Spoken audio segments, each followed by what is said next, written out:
Hello every one, ഏവർക്കും വിൻസ്പയറിൻ്റെ HSA ക്ലാസ്സുകളിലേക്ക് സ്വാഗതം. ഇത് നമ്മുടെ HSA ക്ലാസ്സുകളിലെ വളരെ പ്രധാനപ്പെട്ട ഒരു ടോപ്പിക്കാണ് നമ്മളിന്ന് ഡിസ്കസ് ചെയ്യാൻ പോകുന്നത്. ഇതിനകം തന്നെ നമ്മൾ HSAയുടെ ജനറൽ PYQ സ്റ്റാർട്ട് ചെയ്തിട്ടുണ്ടായിരുന്നു. ഒരു ക്ലാസ് നമ്മൾ അതിൽ ചെയ്തിട്ടുണ്ടായിരുന്നു ജനറൽ PYQവിൽ. അതുപോലെ തന്നെ HSA ഇംഗ്ലീഷ് സബ്ജക്റ്റ് പഠിച്ചിട്ടുള്ള ആളുകൾക്ക് വേണ്ടിയുള്ള PYQ സീരീസ് ഏകദേശം 5 ക്ലാസ്സുകൾ നമ്മൾ ചെയ്തിട്ടുണ്ട്. സോ അത് കാണാത്ത ആളുകൾ അതുകൂടി കാണുക. അതുപോലെ ജനറൽ ടോപ്പിക്സ് പഠിക്കുന്ന സമയത്ത് ഏതൊക്കെയാണ് ശ്രദ്ധിക്കേണ്ടത്, ഏതൊക്കെ ഏരിയാസിൽ നിന്ന് ചോദ്യങ്ങൾ വന്നിട്ടുണ്ട് എന്ന് വളരെ ചെറുതായിട്ട് കുറഞ്ഞ സമയം കൊണ്ട് നമ്മൾ പറഞ്ഞു തീർത്ത ഒരു ക്ലാസ് ചെയ്തിട്ടുണ്ട്. സോ അതിൻ്റെ എല്ലാം ലിങ്ക് ഞാൻ ക്ലാസ്സിൻ്റെ അവസാനം ഷെയർ ചെയ്യുന്നതാണ്. ആവശ്യമുള്ളവർ അതുകൂടി ഉപയോഗപ്പെടുത്തുക. ഇന്ന് നമ്മൾ ഡിസ്കസ് ചെയ്യാൻ പോകുന്നത് വിവിധ HSA പരീക്ഷകളിൽ ചോദിച്ചിട്ടുള്ള സൈക്കോളജി ചോദ്യങ്ങളാണ് കേട്ടോ. പെഡഗോജി അല്ല, നമ്മുടെ ജനറൽ സൈക്കോളജിയുമായിട്ട് ബന്ധപ്പെട്ട ചോദ്യങ്ങളാണ്. സോ ഈ ഒരു ചോദ്യങ്ങൾ കാണുമ്പോൾ നിങ്ങൾക്ക് മനസ്സിലാവും ഏതൊക്കെ നിലവാരത്തിൽ ചോദ്യങ്ങൾ വരാം എന്നുള്ളത്. അപ്പോൾ ആദ്യം തന്നെ നമ്മൾ ഡിസ്കസ് ചെയ്യാൻ പോകുന്നത് 24/2022 നോട്ടിഫിക്കേഷൻ പ്രകാരം നടന്ന HSA നാച്ചുറൽ സയൻസിലെ ഏതാനും ചോദ്യങ്ങളാണ്. 5 ചോദ്യങ്ങളാണ് ജനറൽ സൈക്കോളജിയിൽ നിന്നും സാധാരണ വരാറുള്ളത്. സോ നമുക്ക് ചോദ്യത്തിലേക്ക് നേരിട്ട് കിടക്കാം. മറ്റ് ആമുഖങ്ങളൊന്നും ഞാൻ പറയുന്നില്ല. ഒന്നാമത്തെ ചോദ്യം ഇതായിരുന്നു: Kurt Lewin contributed significantly in the development of dash. Kurt Lewin നമുക്കറിയാം, അദ്ദേഹം ഒരു സോഷ്യൽ സൈക്കോളജിസ്റ്റ് ആണ് അല്ലേ. സോഷ്യൽ സൈക്കോളജിസ്റ്റ് ആണ്. അതേപോലെ ഫാദർ ഓഫ് സോഷ്യൽ സൈക്കോളജി എന്ന് ചോദിച്ചാൽ കർട്ട് ലെവിൻ ആണ് എഴുതേണ്ടത്. ദെൻ ഫീൽഡ് തിയറിയെക്കുറിച്ച് പറഞ്ഞിട്ടുള്ളത് കർട്ട് ലെവിൻ ആണ്. കർട്ട് ലെവിനെ കുറിച്ച് ഇത്രയും കാര്യങ്ങൾ നമ്മൾ BEdന് പഠിക്കുന്നതാണ്. സോ കർട്ട് ലെവിൻ ഈ താഴെ തന്നിരിക്കുന്നതിൽ ഏത് തിയറിയുമായിട്ട് ബന്ധപ്പെട്ട ഒരു കോൺട്രിബ്യൂഷൻ, അല്ലെങ്കിൽ ഏത് സംഭവവുമായിട്ട് ബന്ധപ്പെട്ട, അല്ലെങ്കിൽ ഏത് കണ്ടെത്തലുമായിട്ട് ബന്ധപ്പെട്ട കോൺട്രിബ്യൂഷൻ നടത്തിയിട്ടുണ്ടെന്നാണ് കേട്ടോ. അപ്പോൾ ഡെവലപ്മെൻറ്റ് ഓഫ് ഡാഷ് എന്നാണ് ആ ഒരു താഴെ തന്നിരിക്കുന്ന ഓപ്ഷനിൽ 4 ഒരെണ്ണം കണ്ടുപിടിച്ചത് അദ്ദേഹമാണോ എന്നല്ല, അതിൻ്റെ ഡെവലപ്മെൻറ്റിൽ സിഗ്നിഫിക്കൻ്റ് ആയിട്ടുള്ള പങ്ക് വഹിച്ചിട്ടുണ്ട് എന്നാണ് പറഞ്ഞിട്ടുള്ളത്. ഓപ്ഷൻ എയിൽ ആക്ഷൻ റിസർച്ച്, ഓപ്ഷൻ ബിയിൽ മൈക്രോ ടീച്ചിങ്, ഓപ്ഷൻ സിയിൽ മോട്ടിവേഷൻ, ഓപ്ഷൻ ഡിയിൽ അസസ്മെൻറ്റ്. അപ്പോൾ സോഷ്യൽ സൈക്കോളജിയോ ഫീൽഡ് തിയറിയോ ആയിട്ട് ബന്ധപ്പെട്ട ഒന്നും അവിടെ വരുന്നില്ല. ഇവിടുത്തെ ഉത്തരം എന്ന് പറയുന്നത് ആക്ഷൻ റിസർച്ച് ആണ് കേട്ടോ. ആക്ഷൻ റിസർച്ച് സാധാരണഗതിയിൽ അധ്യാപകർ നടത്താറുള്ളതാണ് ആക്ഷൻ റിസർച്ച്. സോ ഈ ഒരു ആക്ഷൻ റിസർച്ച് കണ്ടെത്തിയിട്ടുള്ളത്, അല്ലെങ്കിൽ അതിൻ്റെ ഫൗണ്ടർ എന്ന് നമുക്ക് പറയാൻ പറ്റുന്നത് സ്റ്റീഫൻ M. കോറിയാണ്. Stephen M.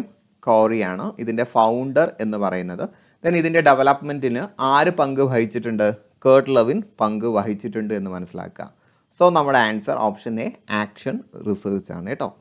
രണ്ടാമത്തെ ചോദ്യം നല്ല ടെസ്റ്റിൻ്റെ ഒരു യോഗ്യതയുമായിട്ട് ബന്ധപ്പെട്ട ഒരു ചോദ്യമാണ്. Which characteristic of a good evaluation tool is connected to internal consistency of the items? അപ്പോൾ താഴെ തന്നിരിക്കുന്നതിൽ ഏത് ഓപ്ഷനാണ് ഒരു ടെസ്റ്റിൻ്റെ ഇൻറ്റേർണൽ കൺസിസ്റ്റൻസി എന്ന് പറഞ്ഞാൽ എന്താ? ഒരു ടെസ്റ്റ് നമ്മൾ നടത്തുന്ന സമയത്ത് ഒരു കുട്ടിയിൽ പലതവണ നമ്മൾ നടത്തിയാൽ കിട്ടുന്ന മാർക്ക് ഏകദേശം സെയിം ആയിരിക്കണം. അതാണ് ഇൻറ്റേർണൽ കൺസിസ്റ്റൻസി അല്ലേ. ഒരു ടെസ്റ്റ്, ഇപ്പോൾ A എന്ന് പറയുന്ന കുട്ടിയിൽ ഞാനൊരു ടെസ്റ്റ് നടത്തുന്നു, അപ്പോൾ എനിക്ക് കിട്ടുന്ന സ്കോർ 10 ആണെന്നിരിക്കട്ടെ. ഇതേ ക്വസ്റ്റ്യൻ പേപ്പർ ഉപയോഗിച്ച് ഇതേ കുട്ടിയിൽ ഞാൻ വീണ്ടും പരീക്ഷ നടത്തുന്നു, കുട്ടിക്ക് മാറ്റമൊന്നും വന്നിട്ടില്ല എങ്കിൽ നമുക്ക് കിട്ടുന്ന ഉത്തരം 10 തന്നെ ആയിരിക്കണം. സോ താഴെ തന്നിരിക്കുന്നതിൽ ഗുഡ് ഇവാലുവേഷൻ്റെ ക്യാരക്ടറിസ്റ്റിക്സിൽ ഈ പറയപ്പെട്ട നിർവചനം ഏതിനോട് യോജിക്കുന്നതാണ്? വാലിഡിറ്റി ആണോ, റിലയബിലിറ്റി ആണോ, കമ്പയറബിലിറ്റി ആണോ, ഒബ്ജക്റ്റിവിറ്റി ആണോ? ഏതാണ്? നമുക്ക് നോക്കാം. റിലയബിലിറ്റി ആണ്. ഓപ്ഷൻ ബി, റിലയബിലിറ്റി ആണ് ഇതിന് ആൻസർ ആയിട്ട് വരുന്നത്. എപ്പോഴും PSC എടുത്ത് ചോദിക്കുന്നതാണ് വാലിഡിറ്റിയും റിലയബിലിറ്റിയും. റിലയബിലിറ്റി കൊണ്ടുള്ള ഉദ്ദേശം എന്താണെന്ന് ചോദിച്ചാൽ ഞാനിവിടെ കൊടുത്തിട്ടുണ്ട്. റിലയബിൾ എന്ന് പറഞ്ഞാൽ evaluation tool provides consistent results over time across different administration. അല്ലെ, വ്യത്യസ്ത തവണ നമുക്ക് നടത്തിയാലും കിട്ടുന്ന സ്കോർ സെയിം ആയിരിക്കണം എന്ന കോൺസെപ്റ്റാണ് റിലയബിലിറ്റി. ഒരു ടെസ്റ്റിന് ഉണ്ടാകേണ്ട ഒരു യോഗ്യതയാണത്. സോ ഞാൻ സ്ഥിരം ക്ലാസ്സിൽ പറയുന്ന ഒരു എക്സാമ്പിളാണ്. ഇങ്ങനെ പറയുമ്പോൾ നിങ്ങൾക്കൊരു ഡൗട്ട് തോന്നും. വളരെ കോമൺ ആയിട്ട് ഇങ്ങനെ ചിന്തിച്ചാൽ മതി. ഒരു കുട്ടിയിൽ നമ്മൾ ഒരു എക്സാം നടത്തുന്നു, അപ്പോൾ നമുക്ക് കിട്ടിയ സ്കോർ 10 ആണ്. പിന്നീട് അതേ കുട്ടിയിൽ വീണ്ടും നമ്മൾ അതേ ചോദ്യപേപ്പർ ഉപയോഗിച്ച് എക്സാം നടത്തുമ്പോൾ കിട്ടേണ്ട മാർക്കും ഏകദേശം 10 10-അടുത്തോ മാർക്കായിരിക്കണം, ഇല്ലെങ്കിൽ തെറ്റാണ്. ഇതിന് നമ്മുടെ കോമൺ ലൈഫിൽ നിന്നൊരു എക്സാമ്പിൾ ഉണ്ട്. നമ്മൾ കടയിൽ പോയി ഒരു സാധനം വാങ്ങുന്നു, 1 കിലോഗ്രാം പഞ്ചസാര വാങ്ങുന്നു. ആ ഷോപ്പ് കീപ്പർ ഒരു ബാലൻസിൽ വെച്ച് അത് അളക്കുന്ന സമയത്ത് 1 കിലോഗ്രാം എന്ന തൂക്കം കാണിച്ചു. അപ്പോൾ നമ്മൾ പറഞ്ഞു ഒന്നും കൂടി ഒന്ന് അളന്നേ എന്ന് പറഞ്ഞപ്പോൾ അയാൾ വീണ്ടും അത് അളന്നപ്പോൾ 2 കിലോഗ്രാം കാണിച്ചു. വീണ്ടും അളന്നപ്പോൾ 5 കിലോഗ്രാം കാണിച്ചു. അപ്പോൾ നമ്മൾ എന്ത് മനസ്സിലാക്കും? ആ ഒരു ബാലൻസിൽ എന്തോ പിഴവുണ്ട് എന്ന് നമുക്ക് മനസ്സിലാക്കും, അല്ലേ? ആ ഒരു ത്രാസിന് എന്തോ പ്രശ്നമുണ്ടെന്ന് നമ്മൾ മനസ്സിലാക്കും. അതേപോലെയാണ് ഒരേ പരീക്ഷ, ഒരേ സെയിം പരീക്ഷ തന്നെ സെയിം കുട്ടിയിൽ റിപ്പീറ്റ് ചെയ്താൽ സ്കോർ സെയിം ആയിരിക്കണം. ആ കുട്ടിക്ക് റെമഡിയൽ ടീച്ചിങ്ങോ മറ്റൊന്നും കൊടുക്കാൻ പാടില്ല. സെയിം കോഗ്നിറ്റീവ് എബിലിറ്റി ഉള്ള കുട്ടിയിൽ വീണ്ടും വീണ്ടും നടത്തിയാൽ നമുക്ക് കിട്ടുന്ന സ്കോർ സെയിം ആണ്. അതിനെയാണ് നമ്മൾ പറയുന്നത് റിലയബിലിറ്റി എന്ന് പറയുന്നത്. ഓക്കെ അല്ലേ? PSCക്ക് ഇഷ്ടമുള്ള 2 സാധനമാണ് ഒരു നല്ല ടെസ്റ്റിൻ്റെ യോഗ്യതയിൽപ്പെട്ട റിലയബിലിറ്റിയും വാലിഡിറ്റിയും. എന്താണ് വാലിഡിറ്റി എന്ന് ചോദിച്ചാൽ accurately measures what it is intend to measure. ഒരു ടെസ്റ്റ് ഉപയോഗിച്ച് എന്താണോ മെഷർ ചെയ്യാൻ ഉദ്ദേശിച്ചത് അത് മെഷർ ചെയ്യുക. അപ്പോൾ നമ്മൾ കുട്ടിയുടെ ലേണിംഗ് സ്കിൽ അല്ലെങ്കിൽ കുട്ടിയുടെ അരിത്തമെറ്റിക്കൽ സ്കില്ലാണ് നമ്മൾ അളക്കാൻ ഉദ്ദേശിച്ചത് എങ്കിൽ നമ്മൾ ടെസ്റ്റ് ഉപയോഗിച്ച് അളക്കുമ്പോൾ അത് തന്നെ അളക്കാൻ കഴിയും. അപ്പോൾ എന്താണോ നമ്മൾ ടെസ്റ്റ് ഉപയോഗിച്ച് അളക്കാൻ ഉദ്ദേശിച്ചത് അത് തന്നെ അളക്കാൻ കഴിയുന്നതിനാണ് വാലിഡിറ്റി എന്ന് പറയുന്നത്. അടുത്ത നല്ലൊരു ടെസ്റ്റിൻ്റെ ഗുണമാണ് objectivity. So objective evaluation tool minimise subjective judgement and bias in scoring and interpretation. നമ്മുടെ സ്കോറിങ്ങിൽ, നമ്മുടെ ഇൻ്റർപ്രിട്ടേഷനിൽ മറ്റൊരു ജഡ്ജ്മെൻറ്റോ അല്ലെങ്കിൽ ഒരു മുൻധാരണയോ വരുന്നതിൽ നിന്ന് തടയുന്നതാണ് ഒബ്ജക്റ്റീവ് എന്ന് പറയുന്നത്. ഒബ്ജക്റ്റിവിറ്റി, വസ്തുനിഷ്ഠമായിരിക്കുക. അഥവാ ഒരു ചോദ്യത്തിന് കൃത്യമായിട്ടുള്ള ഒരു ശരി ഉത്തരം ഉണ്ടായിരിക്കണം, അല്ലേ? ഒരു ചോദ്യത്തിന് കൃത്യമായിട്ടുള്ളൊരു ശരി ഉത്തരം ഉണ്ടായിരിക്കണം. അങ്ങനെ കൃത്യമായിട്ടൊരു ശരി ഉത്തരം ഇല്ലെങ്കിൽ നമുക്ക് സ്കോർ ചെയ്യാനോ അല്ലെങ്കിൽ അവിടെ ഒരു ജഡ്ജ്മെൻറ്റ് നടത്താനോ ബുദ്ധിമുട്ടുണ്ടാകും. അപ്പോൾ ഒരു ചോദ്യത്തിന് കൃത്യമായിട്ടുള്ള ശരി ഉത്തരം ഉണ്ടായിരിക്കണം. നല്ലൊരു ടെസ്റ്റിൻ്റെ മറ്റൊരു യോഗ്യതയാണ് കമ്പയറബിലിറ്റി. കമ്പയറബിലിറ്റി എന്ന് പറഞ്ഞാൽ എന്താ? നമ്മുടെ ക്ലാസ്സിൽ പലതരത്തിലുള്ള കുട്ടികളുണ്ടാവും, അല്ലേ? അപ്പോൾ ആ കുട്ടികളുടെ വ്യത്യാസത്തെയും ആ കുട്ടികളുടെ പഠന നിലവാരത്തെയും എല്ലാം നമുക്ക് കമ്പയർ ചെയ്യാൻ പറ്റുന്ന തരത്തിലുള്ള ചോദ്യങ്ങളായിരിക്കണം. Meaning it allows for meaning comparisons of performance and results across different individuals, groups and time periods. അപ്പോൾ നമ്മുടെ ക്ലാസ്സിലെ വ്യത്യസ്ത തരത്തിലുള്ള കുട്ടികളെ ഉൾക്കൊള്ളിക്കുന്ന തരത്തിലുള്ളതായിരിക്കണം ഒരു ടെസ്റ്റ്, അല്ലെ? നമ്മുടെ ക്ലാസ്സിൽ വ്യത്യസ്ത നിലവാരത്തിലുള്ള കുട്ടികളുണ്ടാകും. ആ കുട്ടികളെ എല്ലാം നമുക്ക് കമ്പയർ ചെയ്യാൻ പറ്റുന്ന തരത്തിലുള്ളതായിരിക്കണം ഒരു നല്ല ടെസ്റ്റ്. ഓക്കെ അല്ലേ? മൂന്നാമത്തെ ചോദ്യം, what type of reinforcement is used by a teacher when she allowed a naughty child in her class whom she had frequently seated in the front bench to sit with his friends when he behaved well in the class? ഒരു നല്ലൊരു practical level ചോദ്യമാണ്.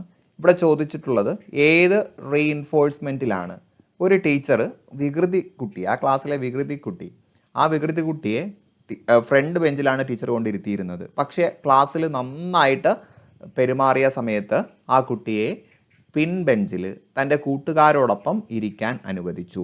ഇത് ഏത് റീഇൻഫോഴ്സ്മെൻറ്റിന് ഉദാഹരണമാണ്? അപ്പോൾ ഇവിടെ നിങ്ങൾ മനസ്സിലാക്കേണ്ട സംഗതി എന്താണ് റീഇൻഫോഴ്സ്മെൻറ്റ്. റീഇൻഫോഴ്സ്മെൻറ്റ് എന്ന് പറഞ്ഞാൽ നമുക്കൊരു ഡിസൈറബിൾ ആയിട്ടുള്ള ബിഹേവിയർ കിട്ടണം. ഒരു കുട്ടിയിൽ നിന്നും നമുക്ക് നല്ലൊരു ബിഹേവിയർ, ഡിസൈറബിൾ എന്ന് പറഞ്ഞാൽ നല്ലൊരു ബിഹേവിയർ കിട്ടണം. ആ നല്ലൊരു ബിഹേവിയർ കിട്ടുന്നതിന് വേണ്ടി നമ്മൾ എന്ത് ചെയ്യുന്നു? ഒരു സ്റ്റിമുലസ് അങ്ങോട്ട് കൊടുക്കുകയോ അല്ലെങ്കിൽ ഒരു സ്റ്റിമുലസ് കുട്ടിയിൽ നിന്ന് പിൻവലിക്കുകയോ ചെയ്യുന്നതിനാണ് എന്ത് പറയുന്നത്? റീഇൻഫോഴ്സ്മെൻറ്റ് എന്ന് പറയുന്നത്. സോ നമ്മളൊരു സ്റ്റിമുലസ് അങ്ങോട്ട് കൊടുക്കുന്നു അല്ലെങ്കിൽ പിൻവലിക്കുന്നു എന്നതിൻ്റെ അടിസ്ഥാനത്തിൽ പോസിറ്റീവും നെഗറ്റീവുമായിട്ട് റീഇൻഫോഴ്സ്മെൻറ്റിനെ തരംതിരിക്കാറുണ്ട്. സോ നമ്മൾ കുട്ടിക്ക് ഇഷ്ടമുള്ളൊരു കാര്യം അങ്ങോട്ട് കൊടുക്കുകയാണെങ്കിൽ പോസിറ്റീവ് റീഇൻഫോഴ്സ്മെൻറ്റ്, ഇഷ്ടമില്ലാത്ത കാര്യം കുട്ടിയിൽ നിന്നും പിൻവലിക്കുകയാണ് എങ്കിൽ നെഗറ്റീവ് റീഇൻഫോഴ്സ്മെൻറ്റ്. സോ ഇവിടെ ചോദ്യം നന്നായിട്ട് ശ്രദ്ധിക്കുക. ടീച്ചർ എന്ത് ചെയ്തു? To sit with his friends. Teacher ആ കുട്ടിയെ കൂട്ടുകാരോടൊപ്പം ഇരിക്കാൻ അനുവദിച്ചു. ഇതെന്തായാലും റീഇൻഫോഴ്സ്മെൻ്റ് ആണ്, അല്ലേ? അപ്പോൾ ടീച്ചർ എന്താ കൊടുത്തതെന്ന് നമ്മൾ മനസ്സിലാക്കിയാൽ മതി. കുട്ടിക്ക് ഇഷ്ടമുള്ള സ്റ്റിമുലസ് അങ്ങോട്ട് കൊടുക്കുകയാണോ, കുട്ടിക്ക് ഇഷ്ടമില്ലാത്ത സ്റ്റിമുലസിനെ റിമൂവ് ചെയ്യുകയാണോ ചെയ്തത് എന്ന് നന്നായിട്ട് ശ്രദ്ധിക്കുക. ഇപ്പോൾ ചോദ്യത്തിൽ പറഞ്ഞത് ടീച്ചർ അനുവദിച്ചു. എന്തിനനുവദിച്ചു? To sit with his friends. അവൻ്റെ കൂട്ടുകാരോടൊപ്പം ഇരിക്കാൻ അനുവദിച്ചു. അഥവാ അവൻ ഇഷ്ടമുള്ള കാര്യത്തെ അങ്ങോട്ട് ടീച്ചർ നൽകി എന്നുള്ളതാണ്. സോ അത് പോസിറ്റീവ് റീഇൻഫോഴ്സ്മെൻ്റ് ആണ് കേട്ടോ. പോസിറ്റീവ് റീഇൻഫോഴ്സ്മെൻ്റ് ആണ്. ചോദ്യം നന്നായിട്ട് ശ്രദ്ധിക്കണം. അവിടെ ബാക്കിൽ ഇരുന്ന കുട്ടിയെ ഫ്രണ്ടിൽ കൊണ്ടുവന്നിരുത്തി എന്നിട്ട് നിർബന്ധപൂർവ്വം ഇരുത്തുന്നതിൽ നിന്നും പിൻവലിച്ചു, അങ്ങനെയൊന്നും നിങ്ങൾ എന്ത് ചെയ്യരുത്, കടന്ന് ചിന്തിക്കരുത്. ചോദ്യത്തിൽ കൃത്യമായിട്ടും പറയുന്നുണ്ട് ടീച്ചർ എന്ത് അനുവദിച്ചു, to sit with his friends, അഥവാ അവന് ഇഷ്ടമുള്ള ഒരു കാര്യത്തെ ടീച്ചർ അങ്ങോട്ട് നൽകുകയാണ് ചെയ്തത്. ഇവിടെ നിങ്ങൾ കടന്ന് ചിന്തിച്ചാൽ ഉത്തരം തെറ്റിപ്പോകും കേട്ടോ. ഓക്കെ അല്ലേ?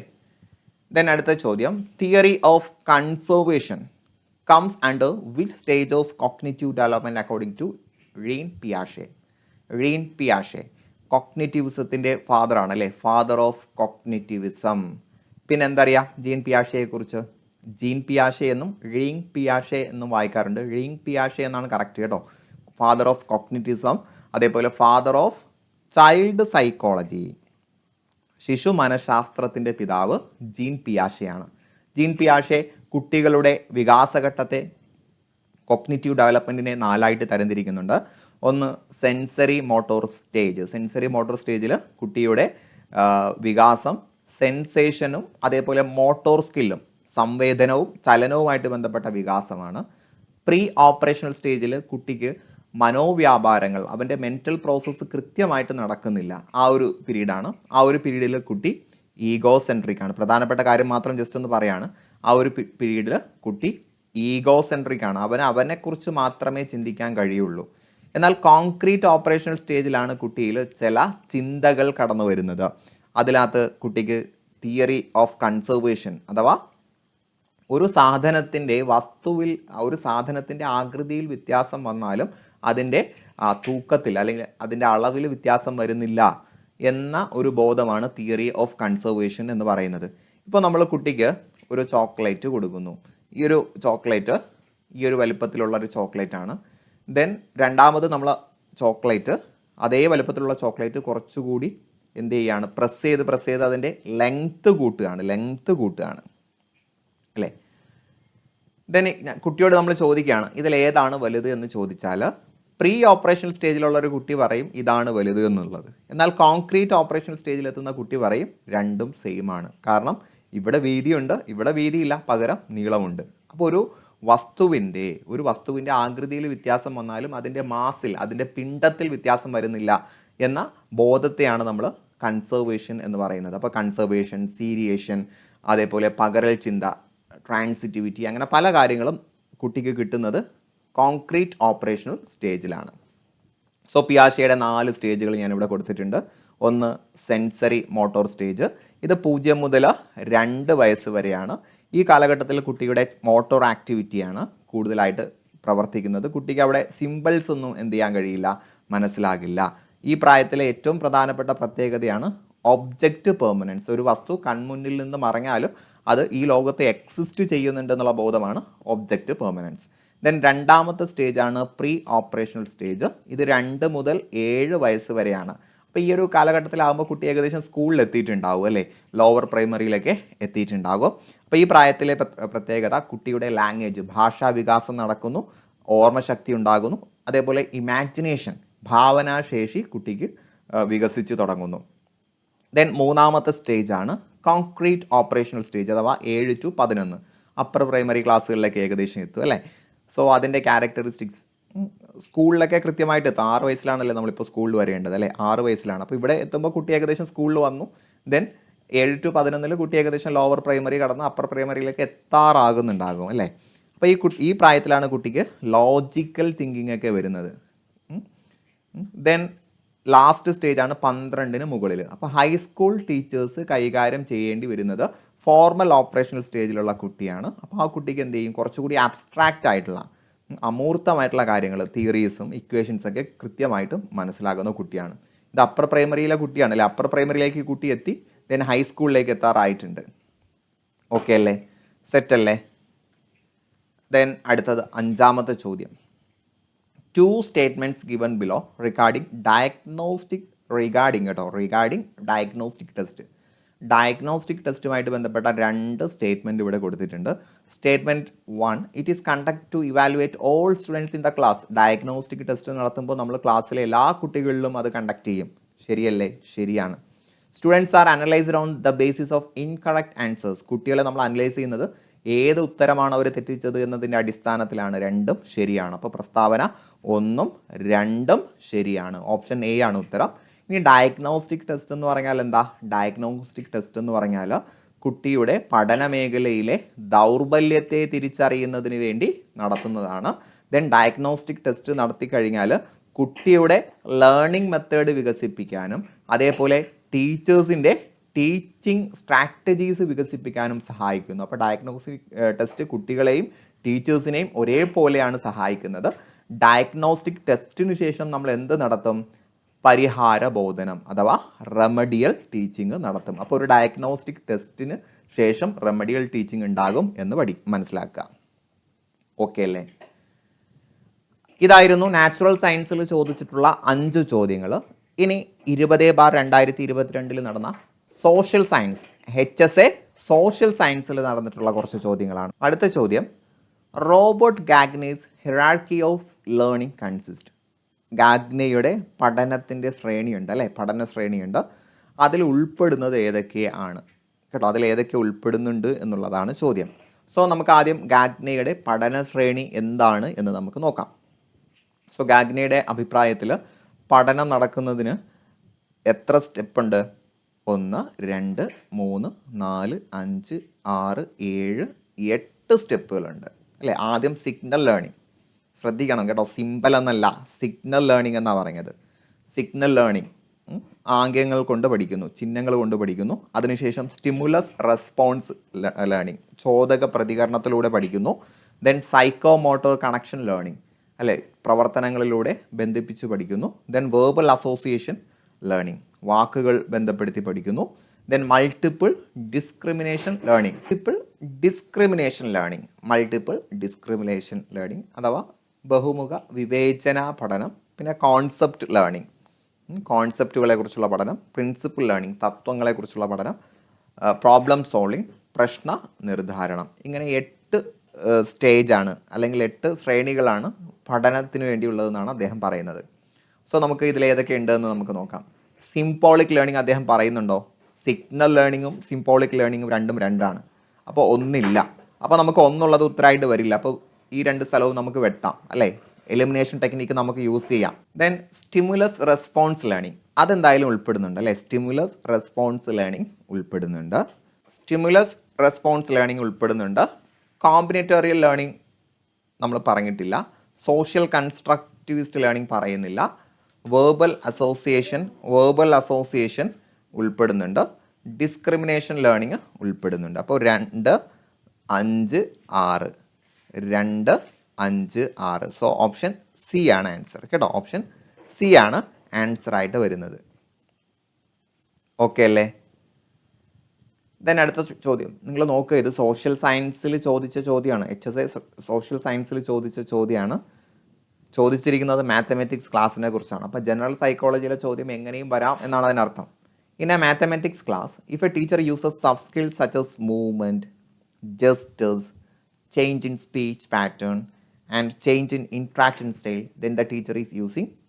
ഒരു മാത്സ് ക്ലാസ്സിൽ ടീച്ചർ എന്ത് ചെയ്തു? മൂവ്മെൻറ്റ്സ്, ചലനം യൂസ് ചെയ്തു, ജസ്റ്റേഴ്സ് യൂസ് ചെയ്തു, സ്പീച്ച് പാറ്റേണിലുള്ള മാറ്റം യൂസ് ചെയ്തു, ഇൻട്രാക്ഷൻ സ്റ്റൈലിലുള്ള മാറ്റം യൂസ് ചെയ്തു. സോ ഇതെല്ലാം എന്തിനെയാണ് സൂചിപ്പിക്കുന്നത് എന്ന് ചോദിച്ചാൽ ടീച്ചർ പലതരത്തിലുള്ള സ്റ്റിമുലസ് അല്ലേ? പലതരത്തിലുള്ള സ്റ്റിമുലസ്. അപ്പോൾ എല്ലാ തരത്തിലുള്ള ലേണേഴ്സിനെയും പരിഗണിച്ചതുകൊണ്ട് different types of stimulus use ചെയ്തു. അപ്പോൾ ഇതൊരു മാത്തമാറ്റിക്സ് ക്ലാസ് എന്ന് പറഞ്ഞേ ഉള്ളൂ. ഇപ്പോൾ സോഷ്യൽ സയൻസ് ക്ലാസ്സിലാണെങ്കിൽ കൂടിയും ഇതൊക്കെ യൂസ് ചെയ്താൽ സ്കിൽ ഓഫ് സ്റ്റിമുലസ് വേരിയേഷൻ തന്നെയാണ്. അപ്പോൾ ടീച്ചർ ഉപയോഗിക്കേണ്ട സ്കില്ല്, ടീച്ചറിൻ്റെ കോമ്പറ്റൻസ്, സ്കില്ലുമായിട്ട് ബന്ധപ്പെട്ട ഒരു ചോദ്യമായിരുന്നു. ഓപ്ഷൻ ഡി ആണ് ആൻസർ. ദെൻ അടുത്ത ചോദ്യം, which phase of constructivist model exhibit the stage of providing the situation grouping bridging. Constructivist മോഡലിൽ ഏത് സ്റ്റേജിലാണ് സിറ്റുവേഷൻ ഗ്രൂപ്പിംഗ്, ബ്രിഡ്ജിങ് എന്നിവ ഉൾപ്പെടുന്നത് എന്നൊരു ചോദ്യം വന്നിട്ടുണ്ട്. പക്ഷേ ഈ ഒരു ക്വസ്റ്റ്യൻ എന്ത് ചെയ്തു? ക്യാൻസൽ ചെയ്തു. കാരണം ഇവിടെ ഓപ്ഷൻ എയും ബിയും ഒക്കെ ഉത്തരമായിട്ട് വരാൻ സാധ്യതയുള്ളത് കൊണ്ട് അത് ക്യാൻസൽ ചെയ്തു കേട്ടോ. ആ ഒരു ചോദ്യം ക്യാൻസൽ ചെയ്തിട്ടുണ്ട് കേട്ടോ. ഓക്കെ അല്ലേ? അതുകൊണ്ട് ഞാൻ അതിൻ്റെ വിശദീകരണം പറയില്ല, അത് ക്യാൻസൽ ചെയ്ത ഒരു ചോദ്യമാണ്. ദെൻ അടുത്ത ചോദ്യം, which of the following is not true in the case of revised Bloom's taxonomy.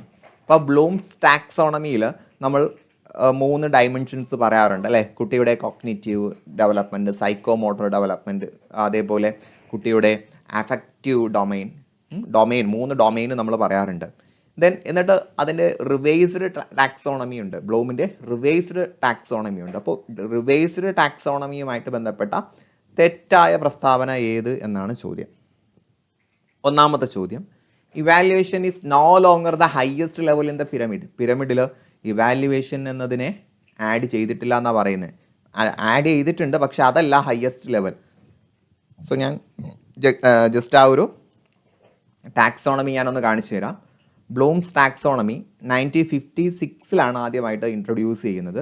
അപ്പോൾ അദ്ദേഹം നോളജിൽ നിന്നാണ് തുടങ്ങുന്നത്. Knowledge, comprehension, application, analysis, synthesis, evaluation, ഇങ്ങനെ 6 കാര്യങ്ങളാണ് അദ്ദേഹം പറയുന്നത്. 2001 ഇത് റിവൈസ് ചെയ്തപ്പോൾ ഈ knowledge, comprehension, application, analysis, synthesis ഇതൊക്കെ നൗൺ ആയിരുന്നു. ഈ നൗണിനെ എന്താക്കി മാറ്റി? വേർബ് ആക്കി മാറ്റി അല്ലെ? നോളജിനെ റിമെമ്പർ ആക്കി, കോംപ്രിഹെൻഷനെ അണ്ടർസ്റ്റാൻഡ് ആക്കി, ആപ്ലിക്കേഷനെ അപ്ലൈ ആക്കി, അനാലിസിസിനെ അനലൈസ് ആക്കി. ഇവിടുത്തെ ഇവാലുവേഷൻ, ലാസ്റ്റ് ഉണ്ടായിരുന്ന ഇവാലുവേഷനെ ഇങ്ങോട്ട് ഇവാലുവേറ്റ് എന്ന് മാറ്റി. ഇവിടുത്തെ സിന്തസിസ് കുറച്ചുകൂടി ഡെവലപ്പ് ചെയ്തു, ക്രിയേറ്റ് ആക്കി. അപ്പോൾ റിവൈസ്ഡ് ടാക്സോണമിയിൽ ഏറ്റവും ലാസ്റ്റ് വരുന്നത് ക്രിയേറ്റ് ആണ്. അപ്പോൾ ഒന്നാമത്തെ ഓപ്ഷൻ കറക്റ്റ് അല്ലേ? കറക്റ്റാണ് അല്ലേ? ഒന്നാമത്തെ ഓപ്ഷൻ കറക്റ്റാണ്. നോക്കാം നമുക്ക്. രണ്ടാമത്തത് category names of verbs instead of noun അല്ലെ? 1956 നൗൺ ആയിരുന്നു ടാക്സോണമിയിൽ ഉണ്ടായിരുന്നത്. അടുത്തത് പറയുന്നത് meta cognition is added. Meta cognition add ചെയ്തിട്ടുണ്ട്. മെറ്റാ കോഗ്നിഷൻ എന്ന് പറയുമ്പോൾ ചിന്തയെക്കുറിച്ചുള്ള ചിന്തയാണ് നമ്മൾ എന്ത് പറയുന്നത്? മെറ്റാ കോഗ്നിഷൻ എന്ന് പറയുന്നത്. സോ ഇവിടെ ക്രിയേറ്റ് എന്ന് പറയുമ്പോൾ അതൊരു തരത്തിൽ മെറ്റാ കോഗ്നിഷൻ തന്നെയാണ് അല്ലെ? ഒരു മെറ്റാ കോഗ്നിഷൻ തന്നെയാണ്. അതേപോലെ നോളജ്, ഇവിടെ നോളജ് എന്നേ പറയുന്നുള്ളൂ അല്ലെ? അറിവ്. ഇവിടെ ഓർക്കുക, കോംപ്രിഹെൻഷൻ, അണ്ടർസ്റ്റാൻഡ്. അപ്പോൾ ഇതെല്ലാം മെറ്റാ കോഗ്നിഷനെ കുറിച്ചുള്ള സൂചനകളാണ്. സോ മെറ്റാ കോഗ്നിഷൻ ആഡ് ചെയ്തിട്ടുണ്ട്, അത് കറക്റ്റായിട്ടുള്ള പ്രസ്താവനയാണ്. Option D, objectives are meant to describe learners behaviour rather than thinking process. അത് തെറ്റാണ്.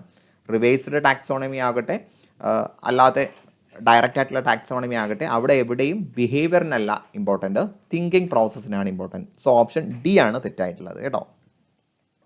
അടുത്ത ചോദ്യം, name the new approach to curriculum in transactions which was heavily influenced by teachings of Paulo Freire. Paulo Freire introduce ചെയ്തിട്ടുള്ള curriculum transaction ഏത് എന്നാണ് ചോദ്യം.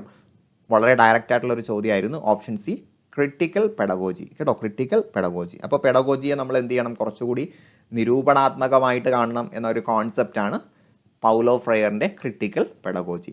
That emphasise empowering students critically analysis power structures and inequalities within society. ഒരു സമൂഹത്തിൽ കുട്ടിയുടെ ക്രിയാത്മകത എന്നതിലപ്പുറം കുട്ടിക്ക് എന്ത് ചെയ്യണം?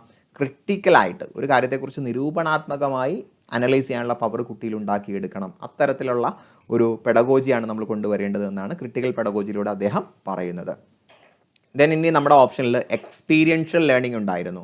എക്സ്പീരിയൻഷ്യൽ ലേണിംഗ് മുന്നോട്ട് വെച്ചത് ഡേവിഡ് എ കോൾബ് ആണെന്ന് കൂടി പഠിച്ചു വെക്കുക കേട്ടോ. നമ്മൾ കാര്യങ്ങളെല്ലാം എന്ത് ചെയ്യണം? അനുഭവിച്ച് ഡയറക്റ്റ് എക്സ്പീരിയൻസിലൂടെയും റിഫ്ലക്ഷനിലൂടെയും എക്സ്പെരിമെൻറ്റേഷനിലൂടെയും പഠിക്കണം എന്നാണ് അദ്ദേഹം പറഞ്ഞിട്ടുള്ളത്. ഇനി പ്രോബ്ലം ബേസ്ഡ് ലേണിംഗ്, അത് നമുക്ക് വളരെ ഇമ്പോർട്ടൻ്റ് ആയിട്ടുള്ള സംഗതിയൊന്നുമല്ല. അത് മാസ്റ്റർ യൂണിവേഴ്സിറ്റിയിലെ കോളേജസ് ആയിട്ടുള്ള ഹൊവാർഡ് എസ് ബാരോസ് ആണ് പറഞ്ഞിട്ടുള്ളത്. അത് നിങ്ങൾ നോക്കിയിട്ടില്ലെങ്കിലും കുഴപ്പമില്ല കേട്ടോ. ഇത് രണ്ടും brain based learning Leslie heart ആണ് പറഞ്ഞിട്ടുള്ളത്. നമുക്കത് ഓർത്തിരിക്കേണ്ട ആവശ്യമില്ല. എക്സ്പീരിയൻഷ്യൽ ലേണിംഗ് എന്തായാലും ഓർത്തിരിക്കുക. സോ ഫ്രണ്ട്സ്, നമ്മൾ ഇതുവരെ നോക്കിയത് HSA പരീക്ഷകളിൽ ചോദിച്ചിട്ടുള്ള സൈക്കോളജി മുൻവർഷ ചോദ്യങ്ങളാണ്. സോ ഇത്രയും കാര്യങ്ങൾ നിങ്ങൾ വളരെ കൃത്യമായിട്ടും പഠിച്ചു വെക്കുക. പുതിയൊരു ക്ലാസ്സുമായിട്ട് നമുക്ക് വീണ്ടും കണ്ടുമുട്ടാം. അതുവരേക്കും wish you good luck and good bye.